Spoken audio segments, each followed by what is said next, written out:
Est-ce que le silence qu'il a choisi à la fin de sa vie est une ultime déclaration artistique, ou simplement le signe d'un abandon? Son souvenir, aujourd'hui, oscille entre respect et incompréhension. Mais une chose est sûre, il ne laisse personne indifférent. Et peut-être est-ce là, au fond, la marque des véritables artistes. Il y a des...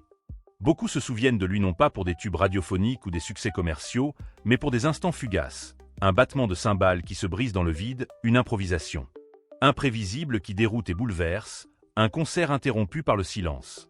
Ces moments, incompris pour certains, magiques pour d'autres, forment aujourd'hui la légende de Johansson. En Suède, son nom reste associé à une avant-garde courageuse, celle qui a osé défier les codes. En Allemagne, il est honoré comme l'un des bâtisseurs d'un langage musical radical. Mais au-delà des frontières, ce qui demeure, c'est l'image d'un homme en lutte avec lui-même, qui a transformé ses blessures en art et ses silences en cris invisibles. Il est facile de le réduire à ses scandales ou à ses retraits successifs. Pourtant, en regardant en arrière, on comprend que chaque geste, chaque refus, chaque disparition temporaire faisait partie d'une œuvre plus vaste, celle d'un artiste qui a choisi de rester insaisissable. Sa vie entière ressemble à une partition inachevée, où l'on devine des notes effacées, des intentions cachées, mais dont la beauté se révèle dans les vides autant que dans les sons.